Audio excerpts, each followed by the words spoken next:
17 வயது சிறார்கள் உயர் ரக கஞ்சாவும் மற்றும் மெத்தம்பெட்டமைன் போன்ற திருவள்ளூர் ஜிஹெச்லயும் அந்த தையெல்லாம் போட்டு போது ரத்தம் பீறிட்டு வந்ததுனால அவர் ராஜீவ் காந்தி அரசு பொது மருத்துவமனை சென்னைக்கு உள்நோயாளியா அட்மிட் பண்ணி ரேணுகா அப்படிங்கிற ஒரு லேடி கடந்த 3 ஆண்டுகளா வாடகைக்கு ரூம் எடுத்து சூர்யா காளிதாஸ் அப்படிங்கிற ஒரு ஆளை வச்சு மிகைப்படுத்தப்பட்ட போதைப் பொருட்கள் இந்த பிசினஸ் கடந்த 3 ஆண்டுகளா படுஜோரா நடந்திருக்கு. போதைக்கு அடிமையாகி மட்டும் கிட்டத்தட்ட 101 கொலைகளை சிறார்கள் செய்திருக்கிறார்கள். அப்படி ஒரு வாலிபர் 1 மாசமா தமிழ்நாட்டுல சுத்தி பார்த்து இருக்கும் போது அவரை கண்டுக்காத போலீஸ் எங்க போயிடுச்சு? 10-15 நாளுக்கு முன்னாடி தான் ஒரு எலும்பு கூட அந்த இடத்துல இருந்த மாதிரியும் அந்த ஸ்பாட்ல ஏற்கனவே இது போன்ற சம்பவம் நடந்திருக்கிற மாதிரியும் சொல்றாங்க. பட்டப்பகல்ல இழுத்துட்டு போய் வெற்ற அளவுக்கு அங்க கண்காணிப்பில் இல்லை அப்படின்னு சொன்னா அது சரிதான். அப்ப எக்கேடு பெட்டு போ, எங்களுக்கு பெட்டி நிரம்பினா சரி அப்படிங்கிற சிந்தனை இருக்கக்கூடாது. அப்படியே வீட்டுல பணம் கொடுன்னு வாங்கி தினைக்கும் சாராய கடையிலையும் பார்களிலையும் போய் குடியிருக்கிறார். அரசியல்வாதியில மந்திரியா இருக்கிறவங்க அத்தனை பேருமே அதிகமாய் கேஸ் வாங்கியிருக்கணும். A+ ரவுடிகள் மாதிரி இல்ல, அப்படி சீட்டே அந்த கட்சிக்காரன் கொடுத்துட்டாலும் ஓட்டு போடுற உங்களை மாதிரி ஆட்கள்லாம் ஏன்னா நாங்களே என்கவுண்டர் பண்றதுக்கு தயங்குகிற பொழுது நீங்க எப்படி ஒருத்தரை வெட்டி சாய்க்கிறீர்கள் அப்படின்னு நான் கொலைகாரர்கிட்ட கேட்ட போது நாங்க ஒரு கோட்டர் பிராண்டி சாப்பிடுவோம், சாப்பிட்டோடனே ஒரு பிரியாணி சாப்பிடுவோம், அந்த பிரியாணி சாப்பிட்டோடனே 2 கஞ்சா சிகரெட் கொடுப்பாங்க.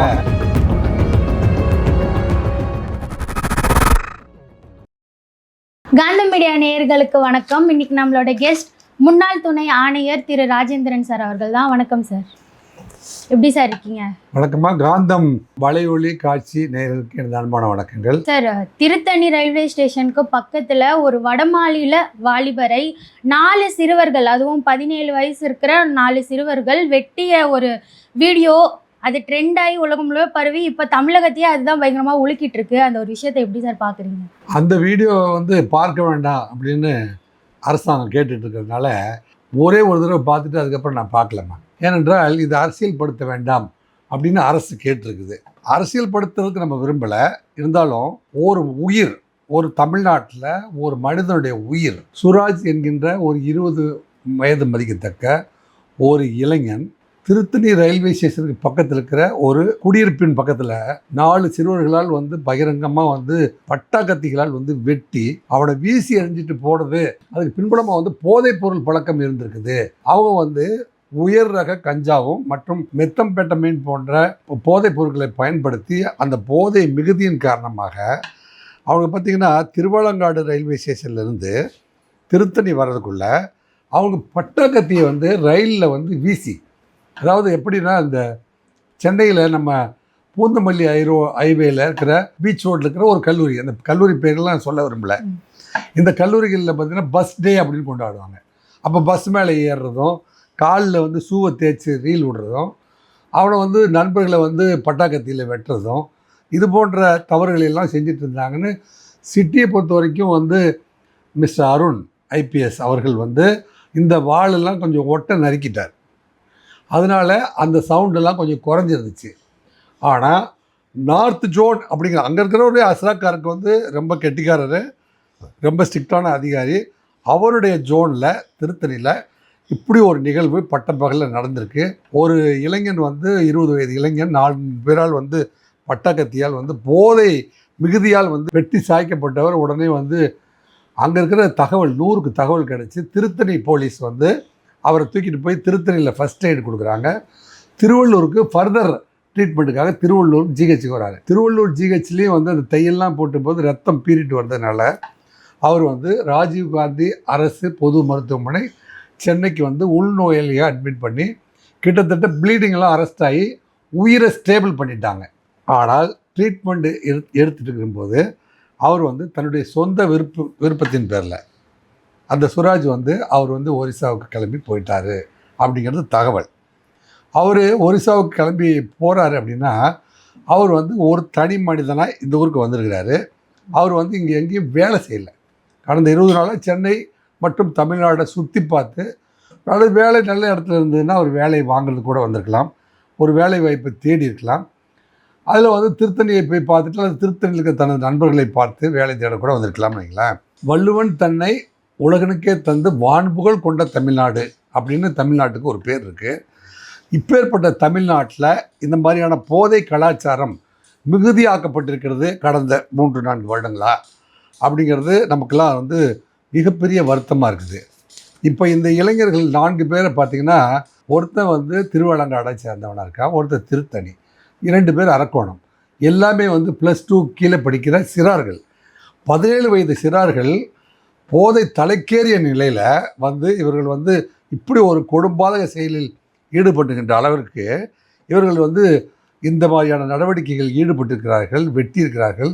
இது வந்து ஒரு கொலை முயற்சி வழக்கு பதிவு செய்யப்பட்டிருக்கிறது அப்படின்னு ஒரு மரியாதைக்குரிய காவல்துறையினுடைய தலைவர் திரு அஸ்ரா கார்க் அவர்கள் வந்து இன்றைக்கி ஒரு பேட்டியில் சொல்லியிருக்கிறாரு. அதே சமயத்தில் பார்த்தீங்கன்னா மிஸ்டர் ரவிக்குமார், விடுதலை சிறுத்தை கட்சியினுடைய பொறுப்பாளர் ரவிக்குமார் சொல்கிறாரு, ஒரு புள்ளி விவரத்தில் கடந்த 2023 மட்டும் கிட்டத்தட்ட 101 கொலைகள் நடந்திருக்குது. இந்த 101 கொலைகளில் 18 வயதுக்கு குறைந்த சிறார்களுடைய கொலை. சிறார்கள் கொலைன்னு சொல்லும்போது இந்த சிறார்கள் அத்தனை பேர் 101 கொலைகளை செஞ்சுருக்காங்க.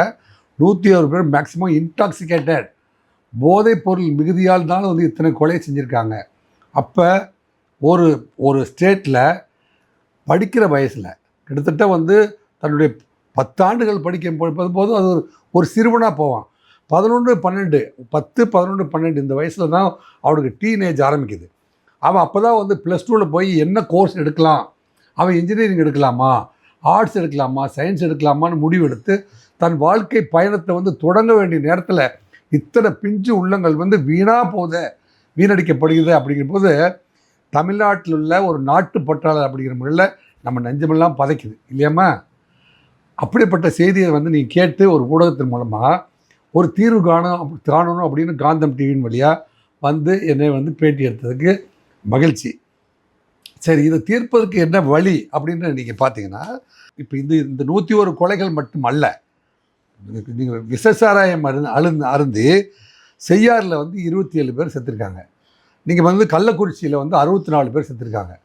ஸோ இந்த ஒரு 101 போக இந்த 64, இந்த 27, அதுவும் இல்லாமல் வந்து கள்ளச்சாராய சாவுகள், போதையால் இறந்து போனவர்கள் அப்படிங்கிற போது கிட்டத்தட்ட 1000 தாண்டும் புள்ளி விவரங்கள்லாம் இருக்குது. இப்பேற்பட்ட இந்த இதில் வந்து போதைய மறுவாழ்வு மையம்னு இருக்குது பார்த்தீங்களா, அதில் சேர்கிறவருடைய எண்ணிக்கையும் வந்து அதிகமாகி கொண்டே இருக்குது. தமிழ்நாடு அரசை பொறுத்த வரைக்கும் தமிழில் அழகாக நம்மளாம் வந்து செந்தமிழ் நாடு என்னும் போதினிலே இன்பத்தேன் வந்து பாயுது காதினிலே அப்படிங்கிறது தான் வந்து நம்மளுடைய கலாச்சாரத்தில் வந்து ஊறி வந்த பழக்கம். இவர் என்ன எழுதி கொடுக்குறாங்க அப்படின்னு சொன்னால், குடியை கெடுக்கும், குடிப்பழக்கம் உடல் நலத்துக்கு கேடு அப்படின்னு வந்து அரசாங்கமே எழுதி மேலே சீல் ஒட்டி, இது வந்து உன் குடியை கெடுக்கும், ஆனால் நீ வாங்கி குடி, ஆனால் நீ நல்லா இரு அப்படின்னு சொல்கிறது கொள்கை ரீதியாக வந்து ஏற்புடையதாக இருக்குதான்னு கேட்டால் அது தனிப்பட்ட முறையில் எனக்கு அது ஏற்புடையதாக தெரியல. ஆக மதுவிலக்கை வந்து நாங்கள் வந்து அமுல்படுத்துவோம், படிப்படியாக வந்து சாராயக்கடிகளின் எண்ணிக்கை குறைப்போம் அப்படின்னு சொல்லிட்டு இந்த நாட்டில் என்ன அநீதி நடந்துட்டு வருது அப்படின்னு கேட்டால், பார் உரிமையாளர்கள் அப்படிங்கிற ஒரு இது வந்து மிகப்பெரிய சப்ஜெக்ட். அது பார் உரிமையாளர்கள் என்ன செய்கிறாங்க அப்படின்னா, 10க்கு 10, 12க்கு வீட்டில் போய் குடித்தா அல்லது ரோட்டில் போய் குடித்தா சட்டம் ஒழுங்கு பிரச்சனை வரும், வீட்டில் போய் படித்தா குடும்ப பிரச்சனை வரும். குடிகார பையனாக போகிறானே அவன் வந்து எப்படியோ குடிச்சிட்டு ஒரு ஓரமாக குடிச்சிட்டு போகட்டும் அப்படின்னு சொன்னால், குடிப்பதற்கு ஒரு பார் அவன் ஊற்றி குடிப்பதற்கு ஒரு சின்ன ஒரு 10க்கு 10 அல்லது 20க்கு 20 வைன்னு சொன்னால், ஒவ்வொருத்தருடைய பாரில் வந்து தெரியாமல் வந்து எட்டி பார்த்தா ஒவ்வொருத்தரும் வந்து 10,000 ஸ்கொயர் ஃபீட்டு, 20,000 ஸ்கொயர் ஃபீட்டு, ஒரு 200 பேர் 100 பேர் உட்காந்து திரைப்படம் பார்த்துட்டே வந்து குடிக்கலாம். அவன் எந்திரிச்சு 3 மணி நேரம் 6 மணி நேரம் வீட்டுக்கு போகக்கூடாது. அவன் சம்பாரித்த பணம் அத்தனையுமே வந்து அங்கே சாக்கடா கடையிலே விட்டுட்டு போகிற மாதிரியான ஏற்பாடுகள்லாம் பண்ணி கொடுத்துட்டு இந்த நாட்டை வந்து செந்தமிழ் நாடனும் போதினிலே இன்ப தேன் வந்து பாயுது காதினிலே என்று சொன்னால், அதாவது எம்ஜிஆருடைய பாடல் எனக்கு ஒரு நினைவு வருது. அண்ணாந்து பார்க்கின்ற மாளிகை கட்டி அருகினில் ஓலை குடிசை கட்டி பொன்னாட உலகென்று பெயரிட்டால் இந்த பூமி சிரிக்கும் அந்த சாமி சிரிக்கும் சொன்னார். அந்த மாதிரியான சிரிப்பு நமக்கு வருது. சாராய பாட்டிலில் வந்து அவன் கையில் கொடுத்துட்டு காடே ரேணுகா அப்படிங்கிற ஒரு லேடி கடந்த 3 ஆண்டுகளாக தமிழ்நாட்டில் பல இடங்களில் வாடகைக்கு ரூம் எடுத்து ஒடிசாவிலேருந்து சூர்யா காளிதாஸ் அப்படிங்கிற ஒரு ஆளை வச்சு மிகைப்படுத்தப்பட்ட போதைப் பொருட்கள் அது வந்து உயர் ரக கஞ்சா தயார் பண்ணியிருக்காங்க, வெத்தம்பேட்டை பண்ணியிருக்காங்க மற்றும் பல்வேறு போதைப் பொருட்களை வந்து அவன் வந்து பெங்களூர் மாநிலம், தமிழ்நாடு மற்றும் வந்து தமிழ்நாட்டில் இருக்கிற எல்லா ஊருக்கும் சப்ளை பண்ணிட்டு கிட்டத்தட்ட இலங்கைக்கும் வந்து அவங்க வந்து டிரான்ஸ்போர்ட் பண்ணியிருக்காங்க. இந்த பிஸ்னஸ் வந்து கடந்த 3 ஆண்டுகளாக படுஜோராக நடந்திருக்குது அப்படிங்கிற செய்தியெல்லாம் நம்மளை கேட்கும்போது போதைப்பொருள் சம்மந்தமாக இந்த நாட்டில் என்ஐபி அப்படின்னு ஒன்று தமிழ்நாட்டில் ஒன்று இருக்குது. என்சிபிங்கிறது நார்காட்டிக் கண்ட்ரோல் பியூரோ அப்படிங்கிறது வந்து மத்திய அரசு இயங்குது. இதுக்கு முன்னாடி என்ன செஞ்சாங்க, PEW ப்ரொஹிபிஷன் என்ஃபோர்ஸ்மெண்ட் விங் அப்படின்னு தமிழ்நாட்டில் வந்து கள்ளச்சாராயங்களை கண்டுபிடிக்கிறதுக்காக கொடுத்தாங்க. நார்காட்டிக் இன்டெலிஜென்ஸ் பியூரோ அப்படிங்கிறது வந்து இது மாதிரியான போதைப் பொருட்கள் விற்பனை செய்வதை தடுப்பதற்காக, இதில் ஸ்ட்ரென்த்து பத்தலை அப்படிங்கிறதுக்காக என்ஐபியையும் PEW ரெண்டையும் மெர்ஜ் பண்ணாங்க. ஆனால் அவங்க வந்து இந்த மாதிரியான ஒரு பெரிய போதைப்பொருள் கடத்தல்காரர்களை மிகப்பெரிய மாஃபியாக்களை அவங்க பிடிச்சி அவங்க வந்து சிறைப்படுத்தியிருக்காங்களா அப்படின்னு கேட்டால் அது இல்லை. எல்லாமே வந்து NCB தான் பிடிக்குது. அப்போ NIB பிடிக்கலை. அப்போ இந்த நாட்டுக்கு வந்து பிடிக்கலன்னு நம்ம குறைய சொல்கிறதுக்காக வரல. தயவு செஞ்சு இப்போவாவது இப்போ இது மாதிரியான வந்து அதாவது மனப்பதட்டம் உருவாக்குகின்ற ஒரு தமிழ்நாட்டினுடைய விலாசத்தை, முகவரியை கெடுக்கிற ஒரு சூழ்நிலையெல்லாம் உருவாயிட்டதுனால சார் குறை சொல்லி தானே சார் ஆகணும். ஏன்னா இப்போ நம்ம கவர்மெண்ட் போதைப் பொருள் தான் காரணம்னு சொல்லிட்டு கவர்மெண்ட் பக்கம் போனாலும் திருத்தணி ஜங்ஷன் அப்படின்றது ஒரு ஜங்ஷன். அந்த இடத்துல இப்படி ஒரு சம்பவம் நடந்ததுக்கு அப்புறம் பொதுமக்கள் சொல்லி காவல்துறை விரைந்து போய் ஹாஸ்பிட்டலில் சேர்க்கும் போது அதுக்கு முன்னாடி எங்கே போனாங்க காவல்துறை? அதே போல் சுராஜ் அப்படின்ற ஒரு வாலிபர் வட மாநிலத்திலேருந்து இங்கே தொழில் செய்யவும் வரல, சுற்றி பார்க்குற மாதிரி ஒரு தமிழ்நாட்டிற்கு வந்து சுற்றி பார்த்துருக்காரு. அப்படி ஒரு வாலிபர் 1 மாசமா தமிழ்நாட்டில் சுற்றி பார்த்துருக்கும் போது அவரை கண்டுக்காத போலீஸ் எங்கே போச்சு? இவர் வந்து ரயிலில் பயணம் பண்ணும் போதுமா அவர் வந்து படிகளில் உட்காந்து அவர் வேடிக்கை பார்த்துட்டே வந்திருக்கிறாரு. நமக்கு கிடைச்ச தகவல், நம்ம வந்து அந்த திருத்தணிக்கு பேசின போது அவரை பற்றி கிடைக்கிற தகவல் என்னென்னா, அவர் வெளிமாநிலத்திலேருந்து வந்ததுனால திருத்தணியில் போகிற ரோட்டெல்லாம் எப்படி இருக்குது, விவசாயம், வீடு வாசல்லாம் எப்படி இருக்காங்க, பழக்கவழக்கம். இப்போ நாங்கள் கூட வட இந்தியாவுக்கு போகும்போது அப்படியே ஜன்னல் ஓரமாக நின்று அப்படியே பார்த்துட்டே போகிறது வழக்கம். அந்த மாதிரி அவர் பார்த்துட்டு போகும்போது இவனுங்க வந்து கத்தியை இப்படி ரீல்ஸ் காட்ட, ஒவ்வொரு ஸ்டேஷன்லேயும் வந்து கத்தியை காட்டி ரீல்ஸ் காட்ட விரும்புகிறானுங்க. அந்த ரீல்ஸ் போடும்போது இவர் முறைக்கிறார், ஏன்டா இது மாதிரி தவறி விழுந்துட்டா என்ன பண்ணு, ஏன்னா போதையில் இருக்காங்க அப்படிங்கிறது அவனுக்கு தெரிஞ்சு தான் அவன் லேசாக என்னடா முறைக்கிற, உன்னை கீழே இறங்க வச்சுக்கிறேன்னு சொல்லி தான் திருத்தணி போனோடனே இழுத்துட்டு போய் வெட்டியிருக்காங்க. திருத்தணியில் ரயில்வே போலீஸ் இருக்கணும். ஏன்னா இந்த மாதிரி ஒரு மனிதனை பட்டப்பகலில் இழுத்துட்டு போய் பக்கத்தில் இருக்கிற ஒரு குடியிருப்பு பகுதியில் வெட்டுற அளவுக்கு காவல்துறை வந்து அங்கே கண்காணிப்பில் இல்லை அப்படின்னு சொன்னால் அது சரிதான். அதுவும் இல்லாமல் அந்த இடத்துல 10-15 நாளுக்கு முன்னாடி தான் ஒரு எலும்பு கூட அந்த இடத்துல இருந்த மாதிரியும், அந்த ஸ்பாட்லாம் ஏற்கனவே இது போன்ற சம்பவம் நடந்திருக்கிற மாதிரியும் சொல்கிறாங்க. அப்படி இருக்கும்போது இந்த சம்பவம் நடந்திருக்குன்னா அப்போ அந்த இடத்துல கூட ஒரு பார்வையோ CCTV கேமராவோ இல்லை அப்படின்றப்போ எங்கே போகுது தமிழ்நாடு? இல்லை, தமிழக காவல்துறைக்கு வந்து கிட்டத்தட்ட 5 ஆண்டுகளாக வந்து போதிய அறிவுரைகள் ஊடகத்தின் மூலமாகவும் சட்ட வல்லுநர்கள் மூலமாகவும், ஏன் அதையெல்லாம் தாண்டி நம்ம வந்து ஒரு படி மேலே போனோம்னா உயர்நீதிமன்ற நீதிபதிகள் கூப்பிட்டு என்ன சொல்கிறாங்க, போதைப் பொருளை வந்து நீங்கள் தடுத்து நிறுத்தலைன்னா நாங்கள் வந்து ஒரு விழிப்புணர்வு கமிட்டின்னு ஒன்று ஜட்ஜஸ் எல்லாம் போட்டு ஏற்பாடு பண்ணி நாங்கள் வந்து இன்ஃபர்மேஷனை வந்து என்ன செய்வோம், இன்ஃபர்மேஷனை வந்து டோல் ஃப்ரீ நம்பர் மூலமாக வந்து நாங்கள் தமிழ்நாடு மூலம் சேகரித்து நாங்களே வந்து அதை ப்ரிவென்ட் பண்ணுறதுக்கான ஏற்பாடுகளை நாங்களே பண்ணிட்டோமா அப்படின்னு உயர்நீதிமன்றமே வந்து தமிழக அரசை பார்த்து கேட்டுச்சு. இல்லை நாங்கள் வந்து ஸ்ட்ரென்த்து போட்டு PEWயும் NCBயும் ஒருங்கிணைத்து நாங்கள் வந்து போட்டுக்கிறோம். ஆனால் அங்கே விசாரித்து பார்த்தா அதற்கான விங் வந்து ஸ்ட்ராங்காக ஏற்பாடு பண்ணாதனால தான் இது மாதிரி எல்லாம் தொடர்ந்து நடந்துட்டு இருக்குது அப்படின்னு தெரிய வருது. அப்போ அரசு இவ்வளவு நிகழ்வுகள் நடந்ததுக்கு பிறகும் அரசு போதிய நடவடிக்கை எடுத்திருந்தால் இவைகள் தடுக்கப்பட்டிருக்கலாம் அப்படிங்கிறது தான் என்னுடைய கருத்து. சார் அதே போல் அவசரமாக ஒரு மாநிலனா இருந்தால் கூட அவர் வந்து ஹாஸ்பிட்டலில் ட்ரீட்மெண்ட் எடுத்துகிட்டு இருக்கும்போதே அவசரமாக ஹாஸ்பிட்டல்லேருந்து அவர் சொந்த ஊருக்கு போயிட்டார். அதுவும் அவரோட விருப்பத்துக்கேற்ப அனுப்பி வச்சோன்னு சொல்லியிருக்காங்க இல்லையா? அது எப்படி ஏற்றுக்கொள்ளப்பட முடியும்? ஏன்னா இதுவே நார்மலாக நம்ம தமிழ்நாட்டில் ஒருத்தர் வந்து இப்படி நடந்திருக்கு, அவருக்கு இந்த மாதிரி ஒரு இன்சிடெண்ட் நடந்திருக்கு அப்படின்னா அவர் எந்த அளவுக்கு நம்ம பார்ப்போம்? அவரை ஈஸியாக அனுப்பிவிட்டதுக்கான காரணம் என்னவா சார்? அதாவதுமா, காவல்துறையை சேர்ந்த அதிகாரி அப்படிங்கிற முறையில் நான் இதில் என்ன பதில் சொல்ல முடியும் அப்படின்னா, அவருக்கு வந்து திருத்தணியில் ஃபஸ்ட் எய்டு கொடுக்கப்பட்டிருக்கிறது. அதன் பிறகு திருவள்ளூரில் மாவட்ட மருத்துவமனையில் கொண்டு வந்து அந்த காயங்களுக்கு அத்தனைக்கும் தையல் போடப்பட்டிருக்கிறது. அதுலேயும் வந்து உள்நோயாளியே தங்க வைத்து அவரை வந்து ரெகுலராக வந்து குறைந்த காலத்துக்கு வந்து கண்காணிக்கப்பட வேண்டும் அப்படிங்கிறதுக்கு தான் அவரை வந்து சென்னை. அப்போ காவல்துறை பொறுத்த வரைக்கும் ட்ரீட்மெண்ட் போய் ஸ்டெப் 1, ஸ்டெப் 2, ஸ்டெப் 3 3 இடங்களில் அவருக்கு வந்து ட்ரீட்மெண்ட்டை கொடுத்துருக்காங்க. அவர் வந்து தன்னுடைய நினைவு திரும்பினதுக்கப்புறம் தன்னால் இயல்பாக வந்து நடந்து போயிட முடியும், அல்லது அப்போ என்ன சொல்கிறார், இந்த 4 பேர் வந்து நம்ம அடையாளம் கண்டு வந்து நம்மளை வெட்டிடுவானோ, அல்லது நமக்கு பாதுகாப்பு இருக்குமா, இங்கே தொடர்ந்து இங்கே ட்ரீட்மெண்ட்டில் தனியாக நம்ம இருந்தால் அவனுக்கு அடையாளம் கண்டுபிடிச்சி நம்ம கோர்ட்டில், ஏன்னா எஃப்ஐஆர்லாம் பதிவு பண்ணிட்டாங்க. எஃப்ஐஆர் வந்து கொலை முயற்சி வழக்கில் பதிவு பண்ணியிருக்காங்க. அவங்களில் வந்து 3 பேரை வந்து செங்கல்பட்டு சிறார் பள்ளிக்கூடத்தில் சேர்த்துருக்காங்க. ஒருத்தனை வந்து ஏன்னா அவன் +2 எழுத போகிறாங்கக்கா பிணையில் விட்டுருக்காங்க. இவர்களுடைய உறவினர்கள் யாராவது வந்து நம்மளை தாக்கிவிடக்கூடுமோ அப்படின்னு நினச்சிக்கலாம், அல்லது தனக்கு பாதுகாப்பற்ற சூழ்நிலை தான் இதுக்கு இருக்கும்.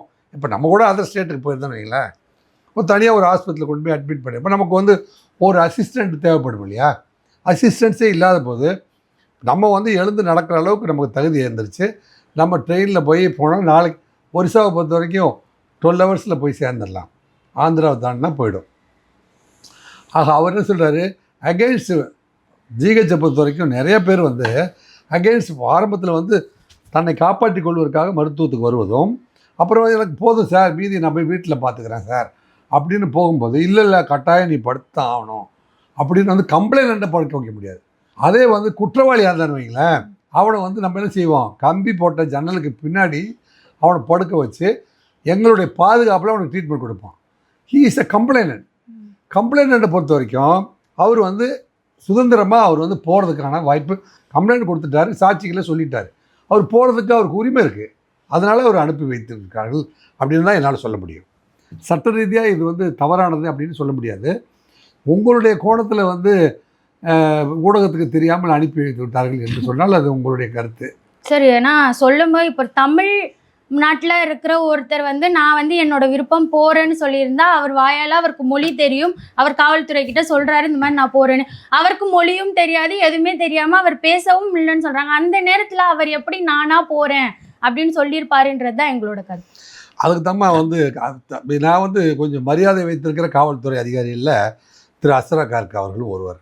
அவர் வந்து நேர்மையானவர், கடுமையானவர், சட்டத்தை வந்து என்ஃபோர்ஸ் பண்ணுறதுல வந்து எப்போயுமே அவர் சுணக்கம் இல்லாதவர். அவர் என்ன சொல்லியிருக்காருன்னா, ஒரு எக்ஸர்வீஸ் மேனை வச்சு நாங்கள் வந்து அவர்கிட்ட ஹிந்தி தெரிந்த ஒரு எக்ஸர்வீஸ் மேனை வச்சு டிரான்ஸ்லேட் பண்ணோம். அவர் சொன்ன வார்த்தைகள்லாம் நாங்கள் புரிஞ்சுக்கிட்டு அதை கம்ப்ளைண்ட்டாக மாற்றிருக்கோம். அங்கேயும் வந்து அவருக்கு ஒரு டிரான்ஸ்லேட்டர் கொடுத்து தான் அவருக்கு நாங்கள் உதவி பண்ணோம். அப்போ ட்ரீட்மெண்ட்டில் கொண்டு போய் அட்மிட் பண்ணுற வரைக்கும் ஒரு டிரான்ஸ்லேட்டர் கூட வந்திருக்கிறார். மெட்ராஸ் ஜிஹெச்சை பொறுத்த வரைக்கும் அங்கே வந்து பல்மொழி தெரிந்தவர்கள் நிறைய பேர் இருக்கிறார்கள். யாராவது ஹிந்திக்காரங்க இருக்காங்களா அப்படின்னு கேட்டால் ஹிந்தியில் டிரான்ஸ்லேட் பண்ணி சொல்கிற அளவுக்கு மெட்ராஸ் ஜிஹெச்சில் வாய்ப்புகள் இருக்குது. ஏன்னா வந்து நான் ஃப்ளோர் பஜாரில் ஒர்க் பண்ணியிருக்கேன், அங்கே அப்படிலாம் இருக்குதுங்கிறது எனக்கு தெரியும். தான் வந்து தன் சொந்த ஊர்லேயே போயிட்டு இப்போ வழக்கை பொறுத்த வரைக்கும் வழக்கு பதிவாயிருச்சு. நிலைப்பாடு என்ன, நம்ம ஊர் மாணவர்கள் போதைக்கு அடிமையாகலாமா? போதைக்கு அடிமையாகி மட்டும் கிட்டத்தட்ட 101 கொலைகளை வந்து சிறார்கள் செய்திருக்கிறார்கள் அப்படிங்கிறது ஒரு கடுமையான மனவேதனையை வந்து தமிழ்நாட்டு மக்கள் அத்தனை பேருக்கும் கொடுத்துருக்குது. அதனால தான் இது பேசு பொருளாக வருது. அதனால தான் வந்து எதிர்க்கட்சி தலைவர்கள் வந்து அண்ணாமலை, நயனா நாகேந்திரன் மற்றும் விடுதலை சிறுத்தை கட்சி வந்து தோழமை கட்சியாக இருந்த போதுமே ரவிக்குமார் வந்து இந்த மாதிரியான இந்த போக்கு வந்து மனவேதனை அளிப்பதாக இருக்கிறது அப்படின்னு அவர் ஸ்டேட்மெண்ட் கொடுத்துருக்கிறார். ஆக அந்த வகையில் இது நடக்கக்கூடாத நிகழ்வு, ஒரு அவமானகரமான நிகழ்வு. என்னங்க, இது தடுப்பதற்கான அனைத்து ஏற்பாடுகளையும் அரசு செய்ய வேண்டும் அப்படிங்கிறது தான் நமக்கு இந்த ஊடகத்தில் இதெல்லாம் பதிவு செய்கிறோம். சார் நீங்கள் சொன்ன மாதிரி அரசியல் கட்சி தலைவர்கள் எல்லாம் போதைப் பொருளுக்காக தான் இந்த ஒரு விஷயம் நடந்திருக்குன்னு சொல்லியிருக்காங்க இல்லையா? இது வந்து நம்ம போதைப் பொருள்னு மட்டும் எடுத்துக்கலாமா, இல்லை வட மாநிலர்கள் மீது தமிழர்களுக்கு இருக்கிற ஒரு வெறுப்பானா கூட எடுத்துக்கலாமா? இல்லைம்மா, வட மாநில இளைஞர்களுக்கு மேலே நமக்கு வெறுப்பு இருக்குதா இருந்ததுன்னா கிட்டத்தட்ட 1 கோடி பேர் இருக்காங்க. நம்ம 7 கோடி பேர் இருக்கோம்னா தமிழ்நாடு முழுவதும் திருப்பூரில் மட்டும் 10 லட்சம் பேர் இருக்காங்க, கோயம்புத்தூரில் 10 லட்சம் பேர் இருக்காங்க. திருச்சியில் வந்து போய் பார்த்தீங்கன்னா லால்குடியில் நாற்று நடவு செய்கிறதெல்லாம் வந்து இந்திக்காரங்க செய்கிறாங்க. என்னுடைய வகுப்பு தோழி ஒருத்தி இருக்கா, அவள் 10 ஏக்கர் நிலம் வச்சுருக்கா. என்னம்மா நீ வந்து எம்ஏ எம்ஃபில்லாம் படிச்சுட்டு எப்படி போய் நாற்று நட்டுட்ருக்கேன்னு? No no no my dear brother, என் 10 ஏக்கர் நிலத்தை வந்து வட இந்தியர்கள் வந்து நாற்று நட்டு கொடுக்குறானுங்க அப்படின்னு சொல்கிறாங்க. ஸோ அந்த அளவுக்கு வந்து வந்தாரை வாழ வைக்கும் தமிழகம். அதில் வந்து தமிழகத்துக்கு வந்து அதுக்கு ஒரு அந்த பெருமையை விட்டு கொடுக்க நான் தயாராக இல்லை. இது வந்து அங்கொன்றும் இங்கொன்றும் நடக்கிற ஒரு நிகழ்வின் காரணமாக இப்போ நம்ம அப்படி பேசிட்டோம்னா சில பேர் வந்து பீகார் தேர்தலில் போய் தமிழ்காரங்கள்லாம் வந்து இந்திக்காரங்களை அடிக்கிறாங்க அப்படிலாம் வந்து நம்ம பேசக்கூடாதுமா. அப்படிப்பட்ட நாடு நம்ம நாடு இல்லை, அப்படி தான் நம்ம சொல்ல வேண்டியிருக்கு. அதுதான் உண்மையும் கூட. சார் அதே போல் 18 வயசுக்கு மேலே தான் குழந்தைகள் இல்லை, அது 18 வயசுக்கு கீழே குழந்தைகள் தான் சொல்கிறாங்க. சட்டமும் அதுக்கேற்ற மாதிரி சீர்திருத்த பள்ளிக்கு போயிட்டு அனுப்பிடுறாங்க இல்லையா? இதே போல் 17 வயசுக்கு கீழே தான் அதிக குற்றங்களும் நடக்குது. அந்த வயசு உள்ள நபர்கள், அந்த வயசு உள்ள இளைஞர்கள் தான் நிறைய தப்புகள் பண்ணுறாங்க. இந்த வகையில் 15 வயசுக்கு மேலே தான் ஐக்யூ லெவலும் அதிகமாக இருக்கு இல்லையா? அவங்களுக்கு ஏற்ற மாதிரி சட்டம் கொண்டு வரலான்னு நீங்கள் நினைக்கிறீங்களா? எனக்கு சமீப காலமாக நடந்துட்டுருக்கிற இந்த குற்ற நிகழ்வுகளெல்லாம் வந்து கண்ணுற்ற பொழுது எனக்கு தோன்றிய விஷயம் என்ன அப்படின்னா, 16 வயது தாண்டின உடனே வந்து அவர்கள் வந்து குற்ற தண்டனைகளுக்கு உட்படுத்தப்படுவார்கள் அப்படின்னு ஒரு ஆல்ட்ரேஷன் கொண்டு வரணும் அப்படின்னு நான் நினைக்கிறேன். அதை வந்து பல்வேறு ஊடகங்கள் மூலமா அரசுக்கும் தெரியப்படுத்தணும்னு நான் நினைக்கிறேன்.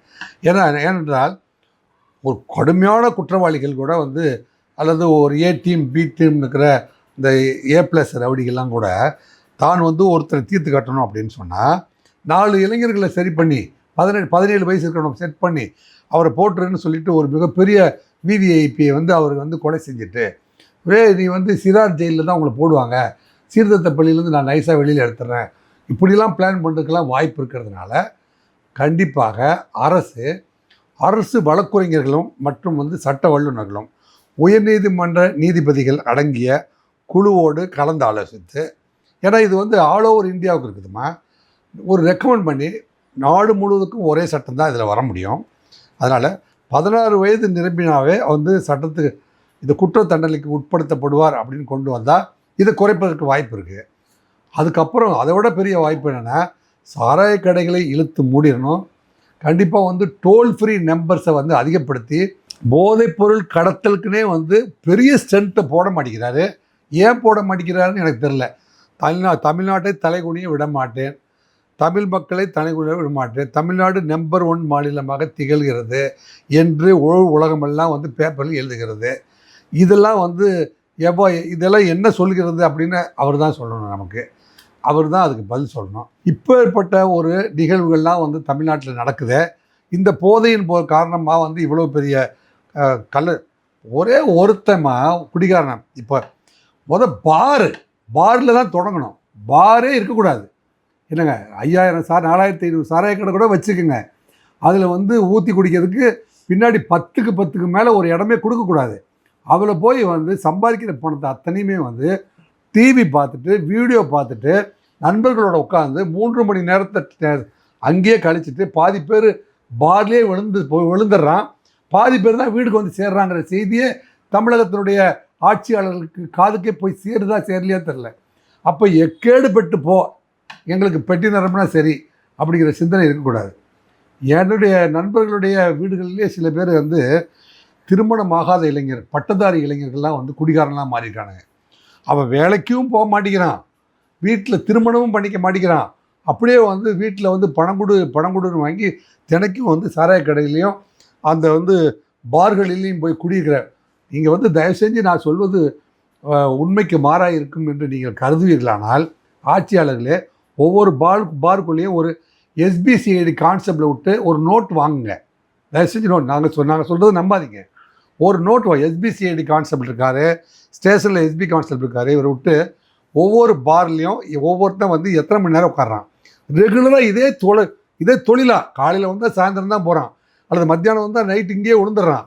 அந்த மாதிரி வந்து ஒவ்வொரு பார்லேயும் எத்தனை பேர் வர்றாங்கிறத கணக்கெடுத்து பார்த்தீங்கன்னா கல் நெஞ்சு இருந்தால் கூட கரைஞ்சி போயிடும். தயவு செஞ்சு வந்து இதெல்லாம் கணக்கில் எடுத்துக்கொண்டு இந்த பார் கலாச்சாரம் மிகுதியில் தான் வந்து போதை வந்து தொடர்ந்து ஒரு பக்கம் 2 பக்கம் சாப்பிட்டானா போனானா ஒரு 3 மணி நேரம் ஒரு 4 மணி நேரம் சந்தோஷமாக இருந்தானா அதோடு முடித்து கொள்ளவில்லை. இது போதை பழக்கத்துக்கு அடிமையாக்குதல் அப்படிங்கிறதுக்கும் போதை போடுறதுக்கும் போதை பழக்கத்துக்கு அடிமையாக்குறதுக்கும் 2 வித்தியாசமாக. என்னை பொறுத்தவரை கொலை செய்கிறாங்க பார்த்தீங்களா, கொலை செய்கிறவர்கள் எப்படி செய்கிறாங்க, எப்படிதான் அவனுக்கு கல் நெஞ்சம் வருது. ஒரு மனிதனை இப்போ நான் வந்து என்கவுண்டருக்கு எதிரானவன். நான் வந்து இயற்கை மரணம் என்பது இயற்கை தான் கொடுக்கணும், கடுமையான தண்டனைகள் வந்து நம்ம சட்டத்தின் முன்பு நிறுத்தி குற்றவாளிகளுக்கு தண்டனை பெற்று தரலாம் அப்படிங்கிறதுல ஆணித்தரமாக இருந்த ஒரு ஆள். ஆனால் எனக்கே வந்து நாங்களே வந்து என்கவுண்டர் பண்ணுறதுக்கு தயங்குகிற பொழுது நீங்கள் எப்படி ஒருத்தரை வெட்டி சாய்க்கிறீர்கள் அப்படின்னு நான் வந்து கொலைகாரர்கள்ட்ட கேட்டபோது அவன் என்ன சொல்கிறான், சார் நாங்கள் வந்து ஒரு கோட்டர் பிராண்டி சாப்பிடுவோம், சாப்பிட்டோடனே ஒரு பிரியாணி சாப்பிடுவோம், அந்த பிரியாணி சாப்பிட்டோடனே 2 கஞ்சா சிகரெட் கொடுப்பாங்க, அதை குடித்த உடனே அவரை வெட்டணும் அந்த புத்தியை தவிர எங்களுக்கு வேறு எந்த புத்தியும் வராது, அந்த காரியத்தை முடிக்கணும்னு தான் தோறும். அப்புறமே வந்து போதை தெரிஞ்சதுக்கப்புறம் நாங்கள் ஜெயிலுக்கு இருக்கும்போது தான் இவ்வளோ பெரிய தப்பு பண்ணிட்டோங்கிறதே உணர்வேன். அப்போ போதை பழக்கம் எவ்வளோ கடுமையானது. அதாவது இப்போ வெளிநாட்டு விருந்தினர்கள் வர்றாங்க, கேளிக்கைக்கு சில பேர் வந்து மது அருந்துகிறார்கள், இல்லை வந்து உடம்பு அலுப்புக்காக குடிக்கிறேன் என்று சில பேர் மது பிரியர்கள் என்று அலையுங்கள் அப்படிலாம் சொல்கிறாங்க. அவர்கள் வந்து பிரியப்படட்டும் அந்த அளவுக்கு தான் இருக்கணும் ஒழிய போதை அடிமைகளாக மாறிக்கூடாது. என்னங்க கம்ப்யூட்டரில் வந்து நீங்கள் பார்த்தீங்கன்னா சைபர் அடிமைகளாக மாற்றிடுறான் பாருங்கள். வாழ்க்கை பூரா வந்து வெளிநாடுக்கு கடத்திட்டு போயிட்டு பர்மா போன்ற நாடுகளில் நம்ம ஆட்களை ஆயிரக்கணக்கான பேர் அடைச்சி வச்சு ஊரில் இருக்கிற செல்ஃபோன் அத்தனையும் வந்து ஃபால்ஸ் மெசேஜ் கொடுத்து கோடான கோடி ரூபாய் கொள்ளையடிக்கிறான்ல, அதுபோல தான் வந்து போதை அடிமைகளும் இல்லைங்க தன்னுடைய வீட்டில் இருக்கிற பணத்தை சம்பாரித்து சேர்த்து வைக்கிற பணத்தை கொள்ளையடித்து திட்டி மிரட்டி வாங்கிட்டு வந்து இந்த சாராய கடையில் கொடுத்துட்றாங்க. அப்படிங்கிறத கூட உணர முடியாத அரசாக இருந்தால் அப்புறம் வந்து நாங்கள் தான் வந்து தமிழகத்தை தலைகுனிய விடமாட்டோம் என்று சொல்வதில் நியாயமில்லை. சார் மெயினாக அந்த சிறுவர்கள் சொன்ன விஷயம் ரீல்ஸ் மோகத்தால் தான் நாங்கள் இதை பண்ணோம் அப்படின்னு ஒரு விஷயம் சொல்லியிருந்தாங்க. இன்றைய சினிமாவும் அப்படி தான் வருது. ஏன்னா வெட்டுப்படுறது, ரத்த காயங்களோட வருது. இப்போ லோகேஷ் படமாக இருக்கட்டும், வெற்றிமாறன் படங்களாக இருக்கட்டும், இந்த போன்ற படங்கள்லாம் இது சார்ந்து தான் வருது. அதை பார்த்து சிறுவர்கள் கெட்டு போகிறாங்களா? இன்றைய தலைமுறை அப்படி தான் வளருதா? இல்லை, திரைப்பட இயக்குனர்கள் நீங்கள் சொன்ன இயக்குனர்கள் எல்லாம் கூட நான் வந்து இதில் பணிவான வேண்டுகோளை சமர்ப்பிப்பது என்னவென்றால், இந்த மாதிரியான கடுமையாக தாக்குகின்ற சீன்லாம் வந்து அவாய்ட் பண்ண. இப்போது சில டைரக்டர்ஸ் என்ன செய்கிறாங்க, இவர் வேகமாக போனார் அப்புறம் அவர் வந்து மயங்கி கிடப்பார், இப்படி கையை ஓங்குறத மட்டும் எடுப்பாங்க. வெட்டி சாய்ப்பதை போன்ற படமெல்லாம் வந்து எடுக்கக்கூடாது. ஏதோ இப்போ லைஃப்னா என்ன தெரியுமாம்மா, எங்களுக்கெல்லாம் காவல்துறையில் turn the page learn the ஒர்க்குன்னு சொல்லுவாங்க.